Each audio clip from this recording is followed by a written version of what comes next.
Beautiful. There we go. Okay. Hey, everybody. Welcome. Thank you for tuning in this conversation I'm about to have with Dr. Derek. And we're going Mhm. to talk about trauma and burnout and how it affects us as individuals and as teams. And so, Derek, welcome, welcome. Very good to speak to you Mm. again. Yeah, it's great to be here, Sergio. Thank you so much for having me here. It's a great topic to talk about because it's so relevant to the real world we're living in. So it's great. Indeed. And so, yeah, exactly. So, right before coming here, I read your post about what you learned being in the trauma team in your hospital and what it means when some people in the team get stressed out, even burn out, and now it affects the rest of the team. And the fact we have to be connected about this. We cannot ignore somebody else being stressed because it affects us too. Like our nervous Mm. systems have the capacity to receive what others are feeling and adjust to it. So if one person is stressed, that's everybody's business. And so I would love you to Absolutely. expand on that. Yeah. Yes. Yes. A great intro, I'd say. Yeah, burnout's complex. It very much we're looking at individuals, but behind that, there's a complex interplay between the system that they're working in, but also the team. So if you look at it like an ecosystem, all of that is involved.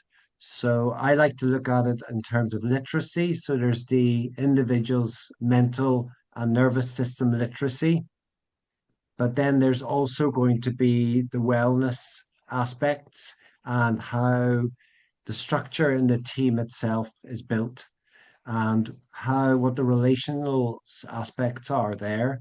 And then, of course, there's going to be the system itself, which is always running in the background. And I would say that it's not just an occupational phenomenon, burnout, but it rolls over into every other aspect of life. So, in the personal front, it'll be the relationships, the family, the different dynamics that are at play when the individual goes home.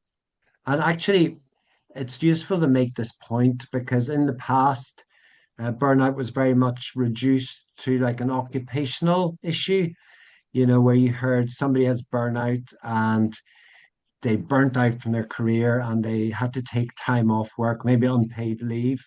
And this is kind of a very simplified and inaccurate version of burnout. But what we're seeing now, and I think what you and me probably both agree on is it's actually much more. It's a neurobio-psychosocial issue. Mm. So it's very much the nervous system. It's your biology, your well-being, longevity. You can add that all in there, but then it's also the psychology, what goes on in the mind and how it affects social structures.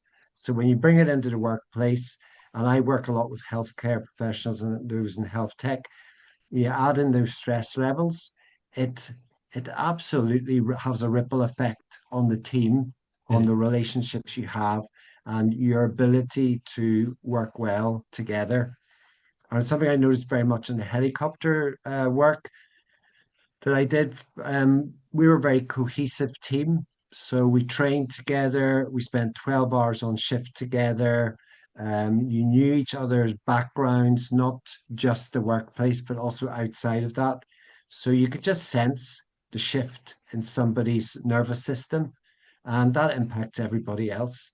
So it's something we train for, and it's why in a lot of trauma work we do quite what we call hot debriefs immediately after the traumatic incident. So it's on scene while everybody's nervous systems are still very much imprinted on. And then we'll also do cold debriefs later on to look for learning and also to deal with any issues that might have arisen. Mm. That's great. I was actually about to ask you, how do you Hmm. deal with it in your context at work? So yeah, I would say this hot debrief would be a very important one. Maybe even in companies they could adapt it, right? Let's say you had an important meeting with a client or something, and there was a heated discussion, there was pressure in it. Mhm. So you need to debrief on it. I guess for you guys it's even more important because you deal with literally life-saving, life-threatening Mhm. situations for others. So you must have been under insane amount of stress. Mhm. Yeah, a very good point. And don't forget that it's us as a helicopter team on scene, but there's also it's a very multidisciplinary response. It's high profile scenes. So you'll have ambulance frontline workers, Mm, you'll have the fire and rescue workers, you'll have police keeping safety on scene. You've got the patients themselves. And then on top of that, you've got the families who have maybe been a witness to whatever incident has occurred.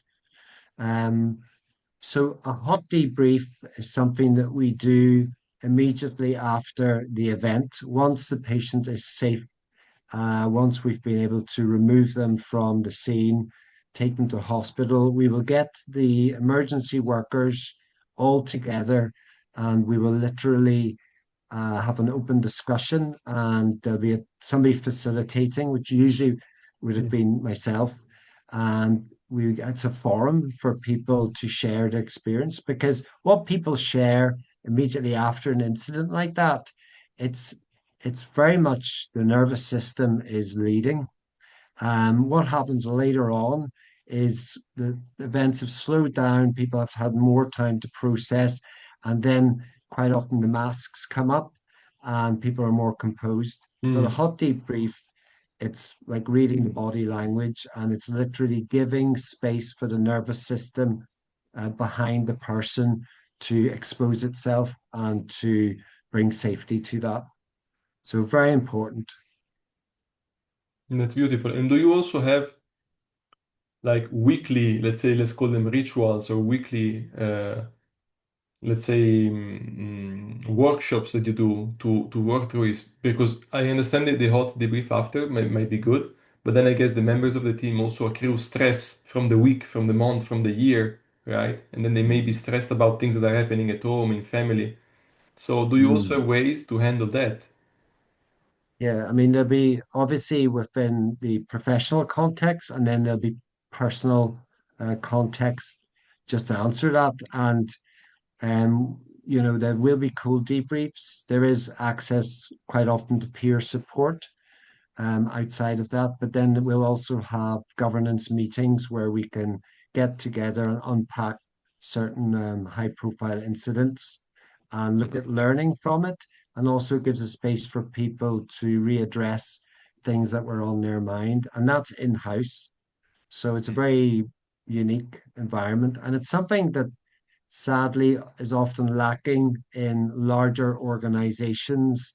So when we go to healthcare, hospital settings, we have directorate meetings and things like that, but it's a much bigger group. And once you bring a bigger group into it, including people that maybe weren't involved in certain issues, the masks and the guardedness comes up because Mm, people don't feel safe to talk openly about what they're feeling.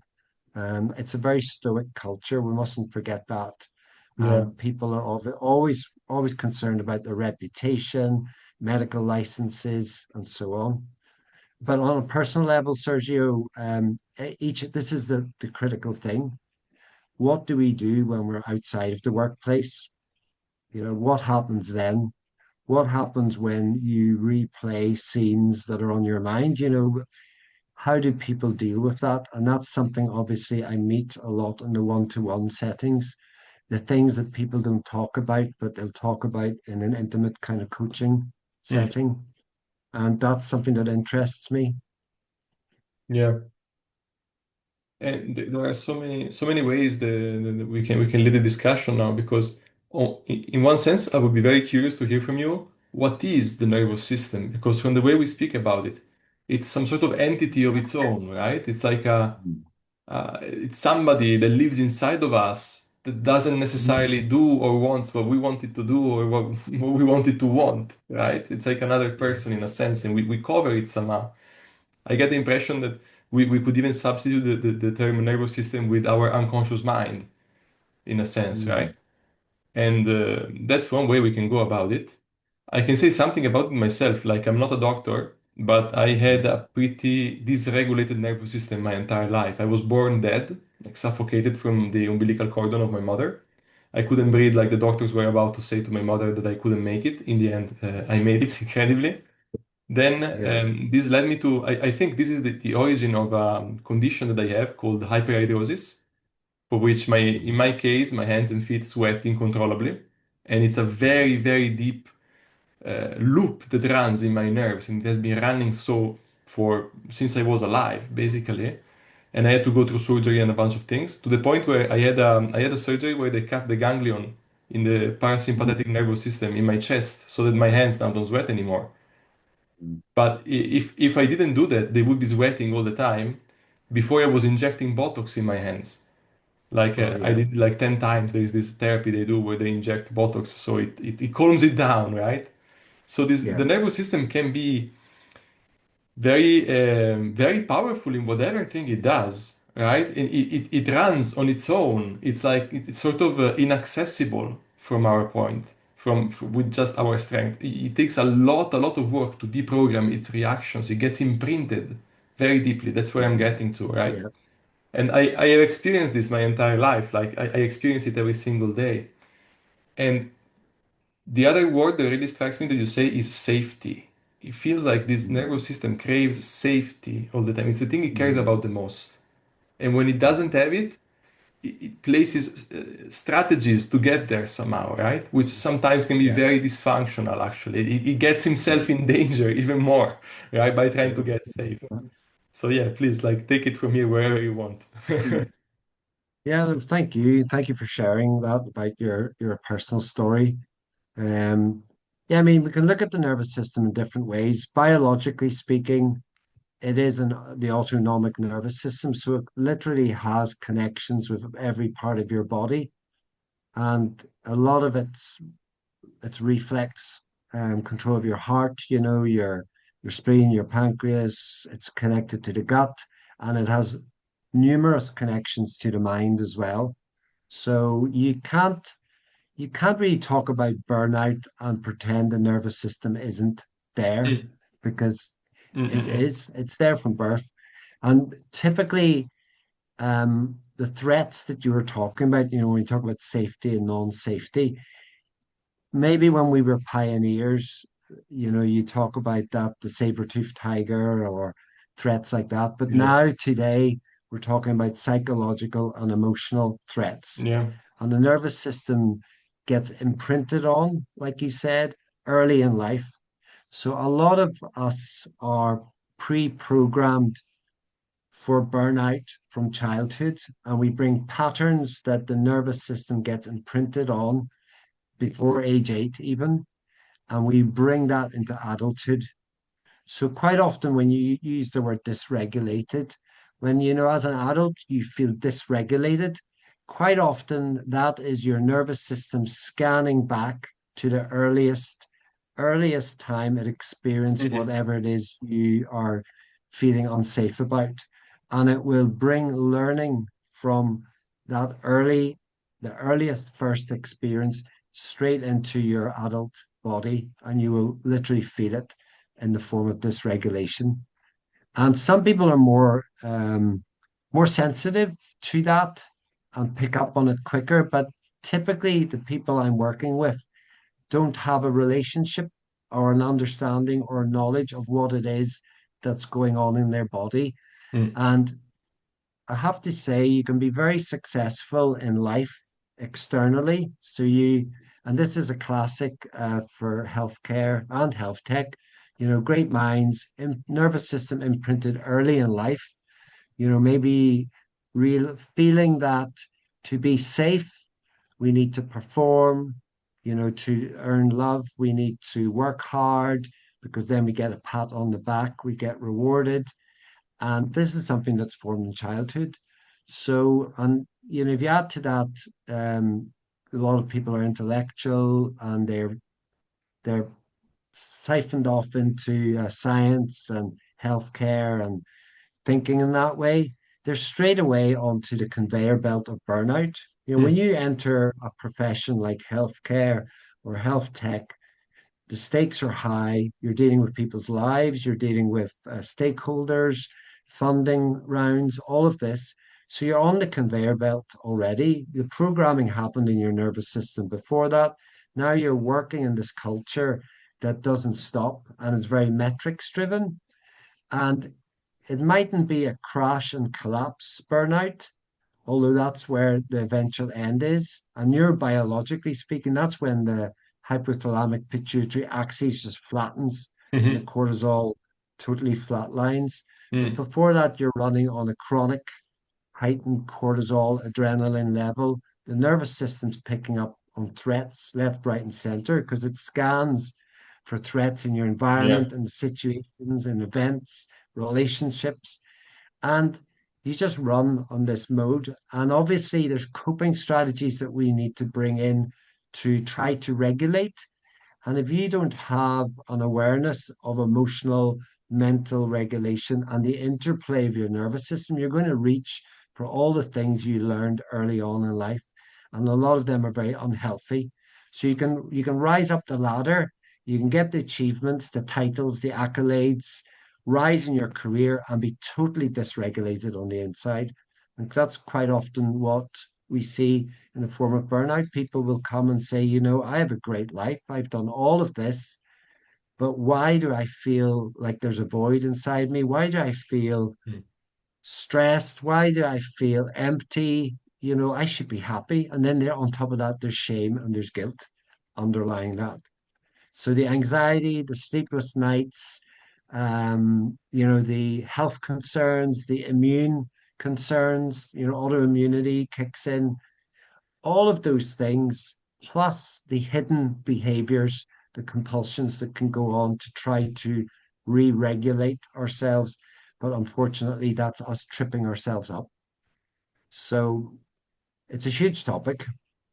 Massive indeed. And what really struck me is the idea that in a sense we are destined to burn out because we get Mm, imprinted. So as you say, there is like the conveyor belt, and you jump on it when you're like 5 or 6. In my case, I think I got there when I was born. Right? It's like you get the stamp of yeah, approval. What? Boom! Now you're yeah, gonna die again.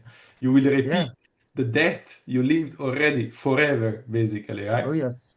And what I Yes. noticed after all the inner work I've done, after I've been coaching people for many years now, is Mm, that we work in loops. We keep repeating the same loops over and over and over. So if you have an unsafety loop or a shame loop, a mm, fear-based loop of some sort, you keep repeating it and you repeat it at micro level. So even in deciding if you want to drink sparkling water or still water at the restaurant, people can go in panic for that, right? Because you go like, oh mm. no, the waiter is waiting for me to make a decision. And if I drink this water, it's going to be Yeah. like you can have an internal mechanism that stresses you out, even out of minor Mm, things, if the mm, wrong switches, let's say, are flipped on in your nervous system. mm, But then you do the same thing at the macro level. So that indecision, that insecurity you carry with yourself, which is often fueled by shame, so a sense of unworthiness or not being good enough or having to do always something more, having to make mm, the better decision or the better performance, so you're literally never enough. You carry that in your career. You carry that in the choice of your mm, partner. You carry that in the decisions you make in the boardroom. And since you're fueled by that fear, if it goes well, you never enjoy what you get. So you can have the perfect spouse at home, the perfect children, and the perfect job and the perfect achievement. But since you're always turned inside, you don't enjoy it. While if you make the wrong decisions, because you're always torn apart inside, you can get in a spiral of distraction very quickly. I like to say that mm, our mind works in fractals. It's an endless repetition of the same loop. And you see it at the micro level in choosing how to dress in the morning or whether to send a text or not to a certain person, or on whether to sign a multi-billion contract deal, whatever job you're doing. mm, But I guess even for surgeons, it can be an issue, like a massive one, because if you are about to cut somebody open and you're like, oh, should I cut him here or there? Oh no, but this could go wrong. You can make a disaster, right?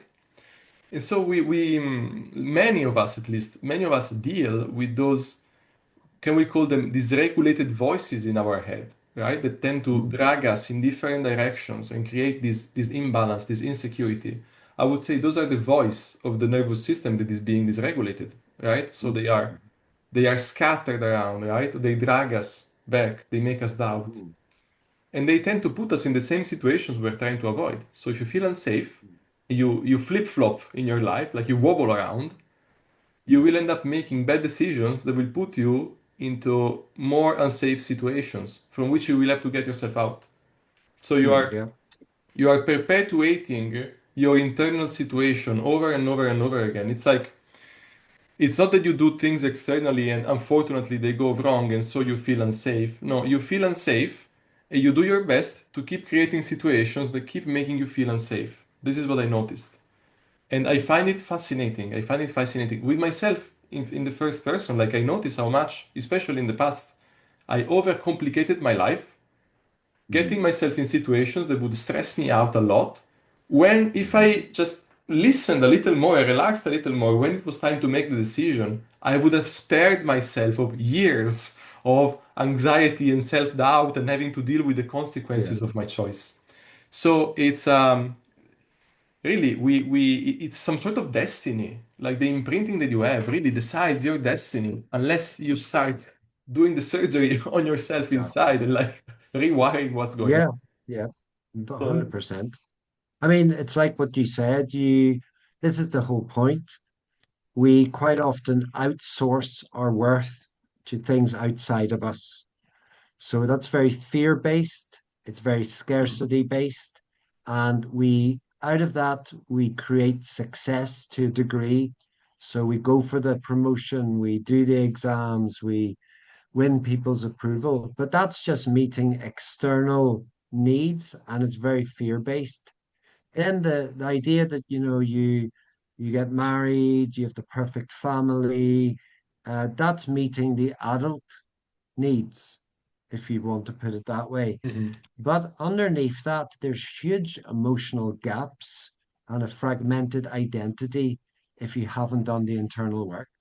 Why? Because the loop that you're talking about, it's our nervous system replaying the earliest learning, earliest memory. And remember, as children, it's the limbic, system, the emotional brain is what's leading your life because your higher brain isn't fully developed till you're 25. So we know that early on, when you're age 8, 9, 10, early teens, very formative years, it's actually your emotional brain and your limbic brain that's very instinctive, that's leading and running the show, learning all the adaptations. So these adaptations are survival strategies. They're then your nervous system saying not what's right, not what's wrong, not what's good or bad. It's saying, what do I need to do to keep you alive? mhm. And that's what it's going to always come back to. Because later on in life, you're talking about, let's look at relationships. Um, your nervous system will scan certain situations and relationships, or maybe you're stressed at work and you're outsourcing to, I don't know, infidelity or compulsive behavior. That's very something I see a lot of, You and you have an that's your epidemic of nervous that. system. Yeah, that's your nervous system rolling back, dysregulated, going back to a learning that if I outsource to sex or to whatever, this will keep me alive and keep me safe. So it's not necessarily what your higher self wants, and that creates obviously values conflict, but it's what your nervous system leads you back to because it's all it learned. And that's how habits are formed. It's just learning. And the other thing to say is whenever we're young, the mind is a powerful thing, but it's very abstract because the mind is there to scan for threats, to keep you safe, to protect you. So it will use comparison because the last thing you wanted when we were pioneers was to be an outcast from the community. Mhm, So it's looking for threats, even when there's maybe no actual threats. It's looking for comparison to make sure you fit in, to belong. And remember, children, the two most important things for children is to belong and matter because they don't have a concept of death. mhm, So if you don't belong and you don't matter, that's like death to a child. So the abstract mind does this, and then it's the inner critic. And that's again your mind trying to keep you in line so you fit in. So it's constantly self-judging to make sure you don't make the same mistake again. So this is how the abstract mind works. But as children, we see that all on face value and we just say that's life, that's true. We don't question, mhm. we don't question our thoughts. And then the nervous system is picking up on this. It's making very rapid, automatic decisions to keep us alive and surviving, which is why quite often people later on in life as adults are still running in this survival mode, which is where you get the chronic heightened cortisol, adrenaline. Hmm. Um, if you want to look at metrics, it's the heart rate variability being Yeah. suppressed. All of these things are picked up by your aura ring and your wearables. And but people can't make the connection. Hmm. They go, Yeah. why is my readiness score low today? Why is my HRV at night dropping? Um, so we love metrics, but how do you make sense of those numbers if you haven't Hmm. done any interoception, Yeah. which is looking at your nervous system?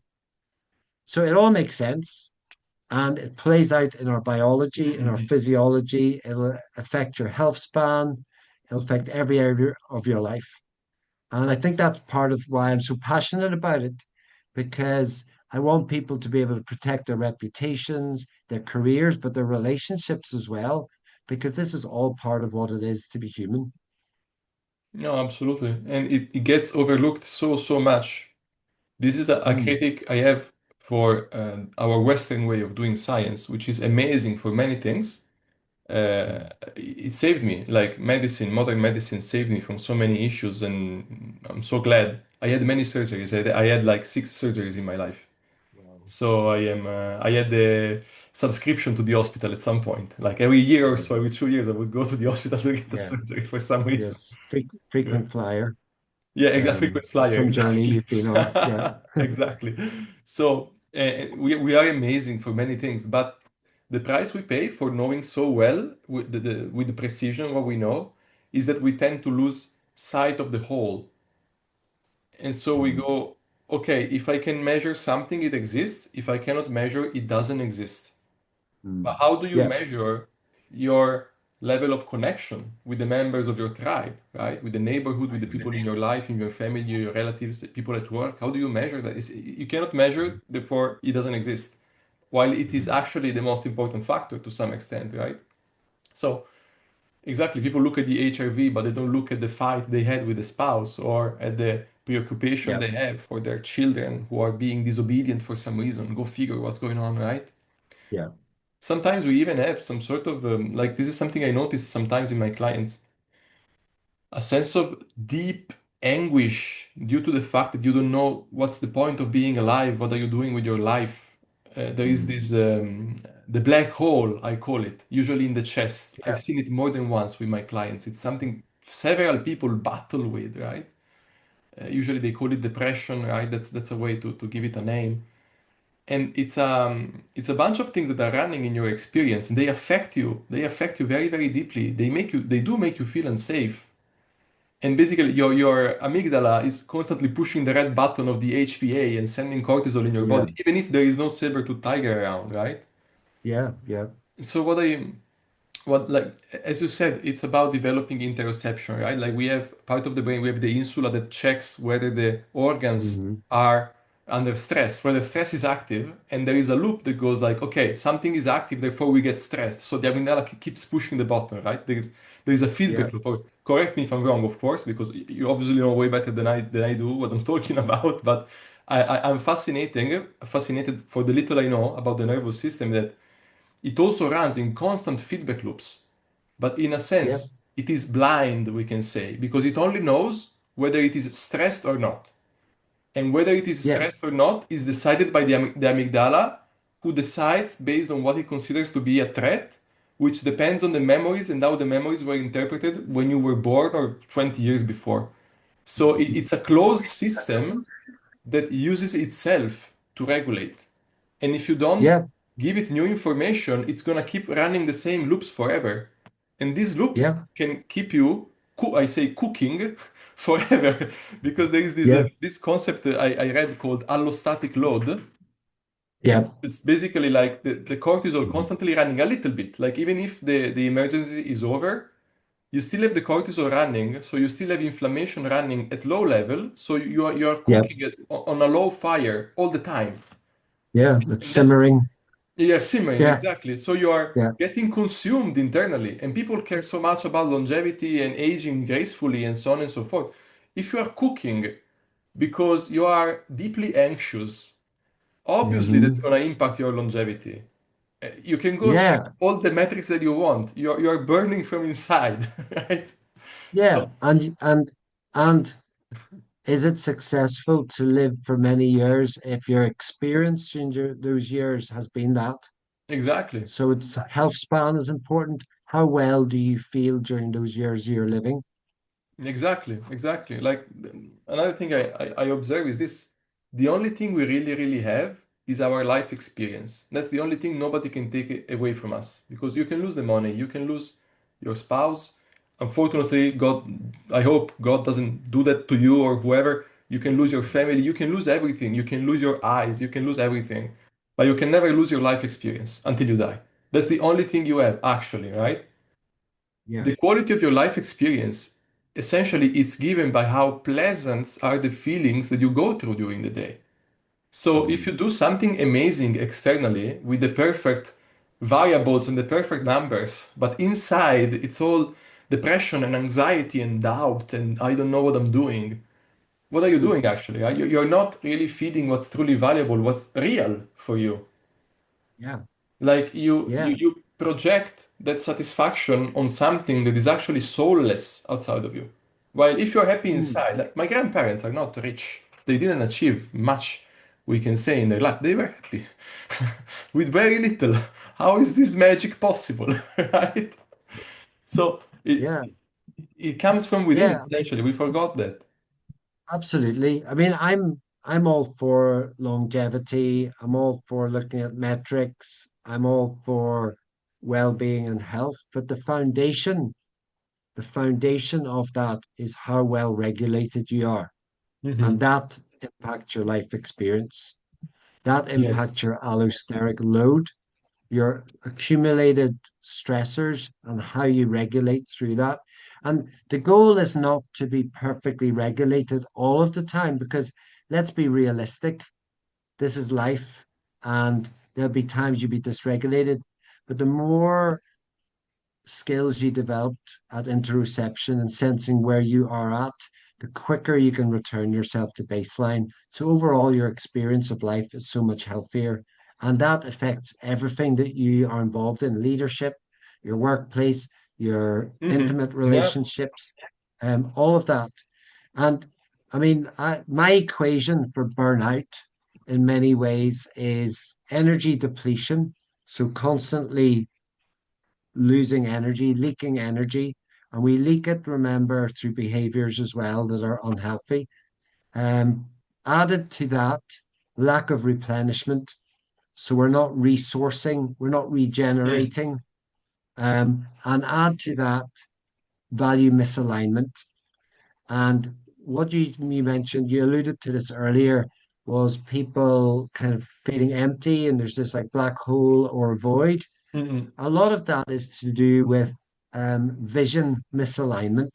Exactly. Purpose and vision hasn't been aligned because we've drifted in survival mode away from our anchor point of who we are, and those emotional gaps had never been healed or looked at. So we're quite fragmented. And this is classic in healthcare and Mm. health tech, fast paced, achievement based professions where there's a lot leading you away. If you're not looking after yourself, the system will take care of you, which leads to loss of anchor point Mm. and total value vision misalignment. So add the three things together: energy depletion, lack of replenishment, plus misalignment equals burnout. And Yeah. that's how it plays. And you can throw into that, all behind all of that is nervous system um, chatter and mind chatter and how we're looking after those things. So we mustn't lose perspective. So, we're talking about this, but if there's anybody listening, this is the wake up call. Nervous system isn't woo woo, it is entirely science based. Mm-mm. We can see the neurobiology that goes on behind it. If you want longevity, great. And I support you in that. But you need to look after the nervous system because that is where it all starts. So you can take all the metabolic hormonal supplements you Mm. want. You can take readings, blood readings on a monthly basis and subscribe to that. And that's great. But don't miss out that important part, which is your nervous system, emotional and mental well-being. And that needs to be what the foundation is built on. Yeah, absolutely. Absolutely. We tend to overcomplicate things once again, or we focus on what doesn't really matter. Like I would say supplements, nootropics, doing sports a lot, and all the other health practices, they do, of course, have an impact, and it's great we're doing more of those recently. Yeah, But there is an elephant in the room that doesn't get addressed, which is the higher level of stress. And if you are yeah, stressed, you can do all the yoga you want. That counts as replenishment, right? But you are leaking so much that you yeah, can do all the yoga you want. You're never going to replenish enough, right? yeah, So, regarding the value misalignment, that requires some inner work to find out what you actually want and who you truly are. That's something that we yeah, never learn, we never hear from anybody. Like yeah, the thing you should know is what do you want to do when you are grown up? I want to be a doctor. yeah, I want to be a lawyer. I want to be an yeah. astronaut, right? Everybody has his own thing. What performance? Exactly. What, What what, what performance performance? Exactly. metrics? Do you want, which Yeah, mask do you want to wear, right? But yeah. then, And all of that is great. But if you're doing it out of fear and scarcity yeah, and yeah, perfectionism and people pleasing, you're not doing it for yourself. yeah. So it's why, we talk about inner child work, and everybody goes, oh, when I talk to people that are quite science-based, oh, inner child, that's some kind of witchcraft. But it's not, because the inner child is how we personify that younger part of your nervous system. Uh, And it's easier to see it as a child, as your inner child, but it is that nervous system that was imprinted on. And yeah. when you're dysregulated as an adult, quite often that is your inner child making decisions for you. Hmm. And if we outsource, if we look for quick fixes, so if you're dysregulated and you think I'll go and do HIIT workouts, I'll subscribe to all these adaptogens, I'll do all these metrics, you are living the performance lifestyle. Mhm. And your inner child is going, who are you? You've outsourced to all these other things, all these other people that you're trying to please. But what about me? So your nervous system doesn't even trust you. That's why your identity is so fragmented. And that's really Hmm. root cause healing that's required. So it's a Wow. fascinating topic and Oh it's yeah. not complex. I mean, a lot of my clients, the first thing we do is we simplify things. And sometimes it feels painfully slow to start doing nervous system somatic work to regulate the nervous system, but it's small steps and it's consistency. It's a practice for life. And then everything else gets the right foundations to build on, and you're doing things for the right reason in something that's an internal alignment, not scarcity, not fearing that I'll be caught out, the imposter syndrome, or I need to be perfect because I couldn't have people see me fail at something. So you're not doing it for that. You're doing it Yeah. out of an internal alignment. Yeah. Yeah. Yeah. So like in general, I thought when I was in high school, I also wanted to become a doctor, right? Mm. Because for the wrong reasons though, like for the prestige, for the idea Oh that yeah, oh, I'm a doctor, that therefore I am widely status, seen as prestige. and accepted as a well-performing member of the society, and therefore, but this Mm. is like the wrongest reason to, especially to be a doctor. Like you should be doing it Yeah. because you carry love for others, essentially. You want to serve, right? There is nothing worse Mm. than a person who's doing it for a career, right? So I didn't do that, Totally. thank God, because it would have been wrong on so many levels, right? Yeah. And this thing of, but it's crazy what you say that because I've been working with clients and with myself as well on fragmentation and therefore integration. It's crazy Mm. to see how Yes. these parts of our minds also have a correspondent, a physical correspondent in the nervous system. So I've been doing inner child work and coaching people through it for years now, Mm. but I never thought it has a correspondence with physical parts of the brain. Oh, 100%. Absolutely. It's very helpful to personify it, to see yourself as an inner child. But there's a big misconception that they think this is some sort of woo-woo, Yeah, yeah. mumbo jumbo. It is not. It is part of who you are. Personifying it makes it easier to speak to that part. Um, what I would say, something that came to mind while we're talking there is, let's not forget that your brain is not the enemy either. Mm. It is trying to protect you and keep you safe, and it's trying to do that as easily and quickly as possible, which is why it loops. It makes the decisions for you. And when it does that, your lower brain, it down regulates your higher brain. So the part of you, the adult part of you that has values and certain views about and has more life experience, it's quite often down regulated and switched off, while that nervous system inner child is screaming in the corner Mm. and it loops. So it's why you go back and you do things why did I do that? Why did I Oh, get yeah. into that situation? Why Classic. did I binge eat? Why did I load up with all that sugar? Hmm. Yeah, yeah. Why You did go on I autopilot. don't, It's like you shut off for a moment. You're not there anymore, and then you wake up and the ice cream is over, right? Or yes, yes. But this can all be fixed. This can be healed, not with a quick fix. It's healing yourself at a deeper level, root Mhm. causes, and I guess having the accountability there as well, if you're working Yeah. with someone who understands it. So you might be in healthcare, you might be at the top of the ladder, you might be in leadership roles, you might be the chief executive making decisions for your employees and for the whole system. And you might have got there, but be totally dysregulated inside. And that is not the game over. There's a lot of work that can be done there to change, to find alignment again with what you Mm. need to feel fulfilled. Mm. And And so, then something, Sergio, something we haven't even talked about yet is if you're a woman in culture in these high stress roles, because women are always, they run on a cycle, and quite often they've been shoehorned and squeezed into this box of a masculine yeah, yeah. mindset, which is very linear. Oh, yeah. We replenish our hormones on a 24-hour basis, women on a They do in a month. day basis. And I work with because I've quite a lot of female clients. And I just keep saying you need to understand your own cycle, your pattern. You need to know at what stages during that are you, Hmm. winning? Are you performing? When do you need to replenish and recharge?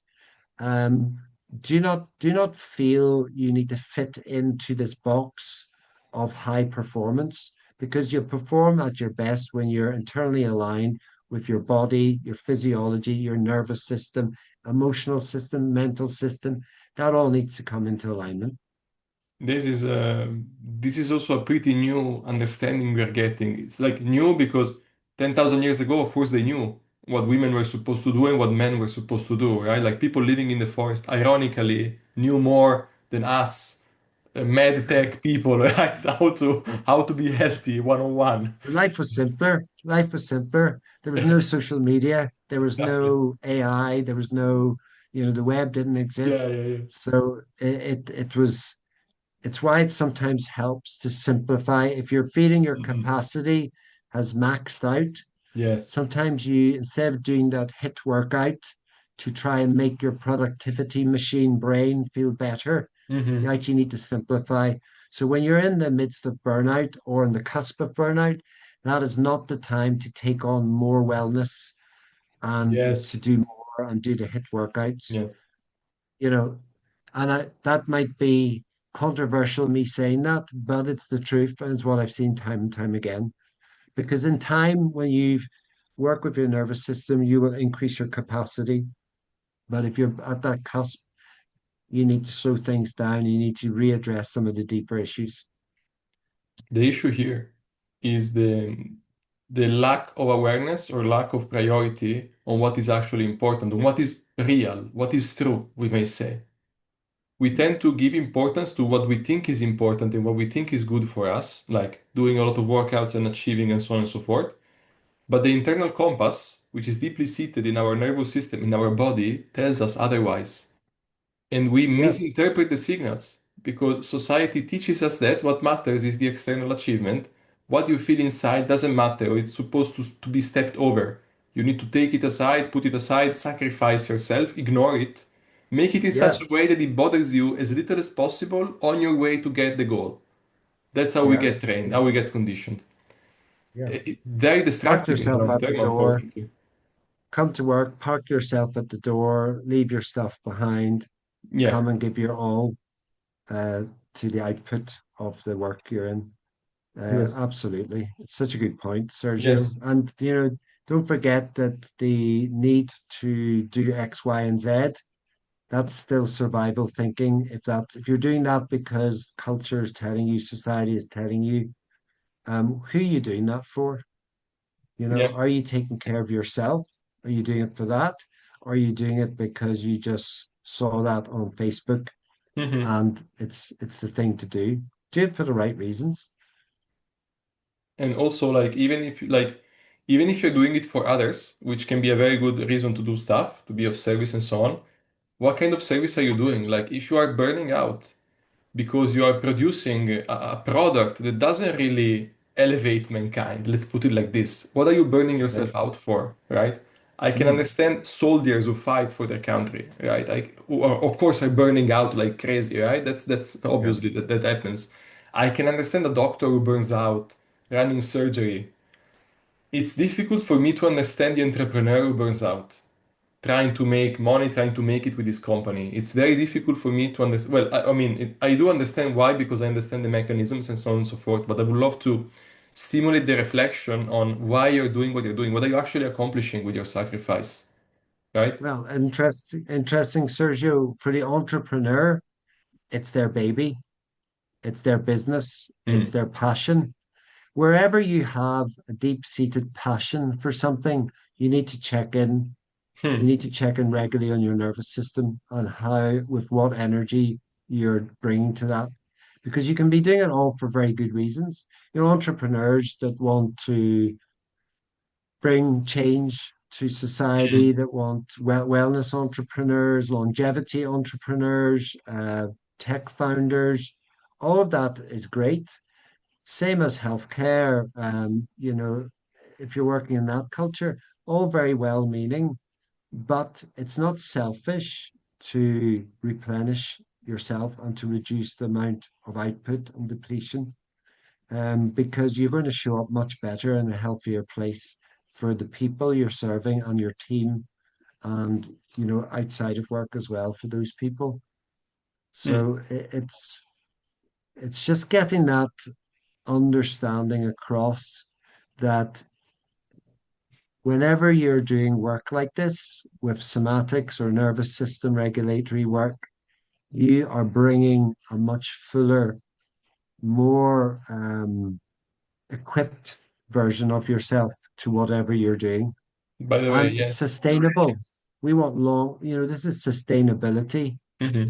If you're running dysregulated, that is not a sustainable. There'll be financial loss, there'll be relationship fallout, your Hmm. business will crash, you won't serve your patients as well or your clients as well. So all of this, it's really once you understand this, it becomes your responsibility to look after that and to invest in yourself.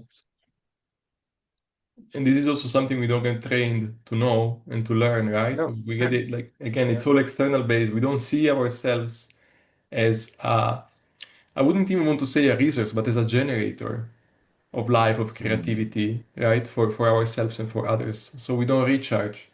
Or we don't try to make ourselves more efficient because we don't mm, see, like we don't make the connection between my actions and the set of thoughts and feelings that are running inside of me, yeah, right? Let's be a bit more soulless in this analysis. Let's say you have to pitch your startup idea to a bunch of investors, and there are certain ideas you want to convey. if you do it thinking that you don't deserve it because deep enough you feel unworthy, you feel unloved, Yeah. thinking that they are going to see every single defect you have, they are not going to see the value you bring on the table, thinking that and feeling that whatever thing you do it's useless, even if you make the money it's not going to be enough because then you're going to need more, and so on and so forth. Mhm. With what Mhm. energy will you show up on stage, Mm. right? Yeah, And you're as you speak, spotlighting yourself. Yeah. people will notice, even if you carry the perfect pitch, people who are attuned enough, they will pick up because their nervous system will pick up on yours and see there is something off, that you're wearing a Yeah. mask. So you will not get the Yeah. money in the end. They will not trust you, right? Yeah. It's Like, from an insecure attachment place. You need to be exactly. secure, Yeah, yeah. and Insecurity is another keyword, secure of course. secure people are they're good at emotionally regulating. Hmm. That is their superpower. Yeah. So they're good in conflict because they can repair ruptures well. They don't make it mean something about themselves. Yes. Yeah, and they understand themselves and they're not doing it for performance. They're happy to be in the group, but they're also okay on their own. It's not a threat. So they're not doing it out of comparison and out of a fear-based lens. They're doing it in a different way. Yeah. So that's huge. If you want to get that pitch across, if you're in your next funding round, whatever, if you're doing that from a secure place, and sorry, but that requires you to understand your nervous system and to make peace with it and to Hmm. be able to regulate it. Um, you're not going to be successful. It impacts everything. It's a financial implication. A lot of financial losses occur because the team isn't aligned, people are dysregulated, leadership's outdated. Hmm. So, and that's where your broken systems come from. Mm. I also made a video recently on my YouTube channel where I say having a regulated nervous system is a competitive advantage. Because if you are the guy who is afraid and self-doubting and so on and so forth, and you want to pitch your investment, or whatever thing you're doing, whatever work you're doing, and you compete against the guy who is self-regulated, because he had a Mhm. family who told him he was a great kid when he was a kid and he could accomplish everything, and his parents Mhm. remained married and loved each other and gave him love and so on and so forth. You're competing against that guy. Like you are running uphill with a backpack full of stones, and the guy is just Yes. walking, he's just having a walk and enjoying it along the way. How Yeah. are you going to compete against him? You Right? can't. And his experience, his level of fulfillment will be far greater in By that the way, with journey less effort. He's going to accomplish with more less with less effort. effort and enjoy it more than you Yeah, and better relationships. as well. Exactly. Exactly. So there is one topic I want to touch with you. Let's go back to interoception. Because what I Mhm. noticed in my practice, what I had to do with myself to heal myself from a bunch of conditions I had was to learn how to bring awareness to the body and the physical sensations and the emotions I was feeling inside of me Mhm. and process them through direct awareness, learning Yeah. to feel them completely. I call my method direct surrender because I go straight where the blockage, where the core of the Mhm. tension is, and then I stay inside it, zoomed in, focused for as long as it takes to receive it all until it melts. I managed to heal myself from an incurable condition. I couldn't breathe from my nose for 26 years. I had 5 surgeries. That's where 5 of the 6 surgeries come from the Who nose. knows? Didn't work. Hmm. It was an emotional thing, and there were a bunch of blockages in my chest, in my shoulders, in my lumbar area, in the spine, and so on. And so I get the impression that when we use awareness to check what's going on in our body, we are rewiring the interoception system because the Hmm. body is blind, as we used to say, as we said before. But we through our awareness, we can get in the feedback loop and teach it that no, the weight on the chest you're feeling is not a threat. You can Yeah. relax, even if it feels unpleasant, right? The Hmm. idea I got is that, well, in my nervous system, for example, feels threatened internally all the time. And this would happen over the past years, especially now, way less after all the work I've done, but it would happen as literal, like attacks from within. Like somebody says something and I feel a surge of contraction Yeah. and like warm, and my mind starts racing, right? And then I Mm. start doubting myself very hard. Those are all attacks I would have from Mm. within, right? So there is an Yep. insecurity inside the system that projects itself outside. So everything happening outside is a good reason to attack myself, right? I had an autoimmune Yeah. mind, we can say, right? Yes. Yep. I was Yep. allergic to allergic to Well, being loved in a sense. well, there's a whole theory about immunology around that and autoimmunity. Because if you're constantly feeling threatened, if your experience is, and bear in mind, if you're running with elevated cortisol all the time, chronically feeling threatened, that experience quite often triggers your immune system and your immune systems that fight and that produce antibodies, and then your T killer cells Hmm. that neutralize that threat. And quite often they'll show up in swelling in people later on in life and autoimmune conditions. So Okay. it fits. Yeah, there is a metaphor in a sense, right? What your mind does metaphorically, your body will do physically. So if you're Hmm. attacking yourself by doubting, judging, like dragging yourself down, your body will reflect that somehow. That's the impression Mhm. I had. And when I was with shamans in the Colombian rainforest, they would say similar things. Like there is a reflection between what's going on in your mind and what how the body, let's say, manifests it. Like it somatizes, right? But then, so the stress response is activated by a whole bunch of glands, first of which the amygdala, and then we have the cortisol running out, and so on and so forth. What is awareness? Where does it come from, and how come it has this power of rewiring, reteaching the interoception? Hmm. Fascinating question. That's a podcast in itself. Yeah. Um, well, I mean, the issue here is there's a mind-body connection. We know that. But the problem is we spend a lot of our time in our heads. So we do not have awareness of what's going on from our neck down. We're constantly running, we're pitching, we're working, we're outsourcing, we're doing all these things. And your mind, like I said earlier, is very abstract. So it's creating threats out of situations, it's making meaning where there isn't meaning.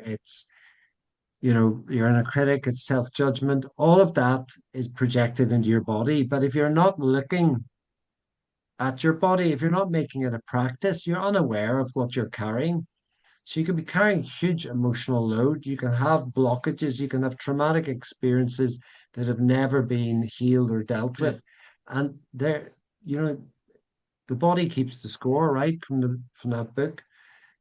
It's trapped in your body. So mm, it's a very good practice for yourself to bring interoception. And there's lots of ways of doing that. It's simple as asking yourself, what am I sensing? What am I feeling? Yeah, yeah, You know that's how you what start, of course. it's your body scans. It's nothing woo-woo. This isn't Mm, about emptying your mind either. This is about allowing thoughts and emotions to be there without having to fix them. It's the beauty of being present in yourself rather than always thinking about the next thing and the mm, next thing or what happened in the past. And sometimes when we're in loops of overthinking and rumination, and remember, our minds are the greatest meaning makers, and they're trying to mm, solve problems all the time, even if they don't exist. Sometimes the simplest thing you can do is come out of your mind and actually, what am I feeling? What am I sensing in my body? mhm, And that's something that we use a lot with anxiety and different states like that. And quite often, what I tell people is anxiety isn't actually the problem.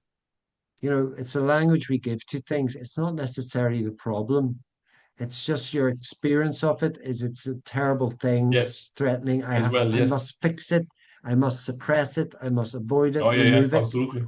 So this is the Uh, classic analogy, Yeah. Sergio, if you like, where some emotions, difficult situations, physical sensations are knocking at the door. And instead of locking the door or trying to force it shut, you're opening the door and you're letting them come in and sit across the room from you. Hmm. It's an experience because psychological and emotional suffering happens in that void of experiential avoidance. So, experiencing the discomfort, where is it? What does it look like? Yes. What shape is it? Is it two dimensional? Is it three dimensional? What color will I give it? Is it fast? Is it Yeah, yeah. slow, heavy, or light? Get curious. Take yourself out of the thinking drama part of your mind into the watcher, the observer part. And this is very acceptance and commitment based, but it's becoming an observer of what you're experiencing.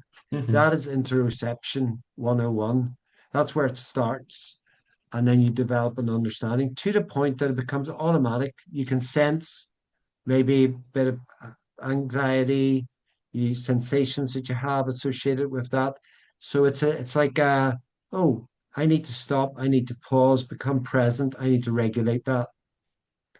And people will carry it throat, neck, chest, might be in the belly, wherever, but you get a familiarity with what you're holding. And quite often when I start working with clients, if I ask them, what does that feel like? They will give me the facts. They will Hmm. give me the story, the factual But not the story. experience. Yes. Yeah. What is the Mm. experience? Okay, you tell me you are anxious. So let's say you are having the feeling of anxiety. What is your experience of that? Exactly. And then it's like, uh, What do you mean? Yeah, yeah. Of course. so it's an invitation. It's an Hmm. invitation to explore what's going on. And do you know what? Your aura ring, your whip is picking all of that up in your HRV, your readiness, Hmm. your sleep debt.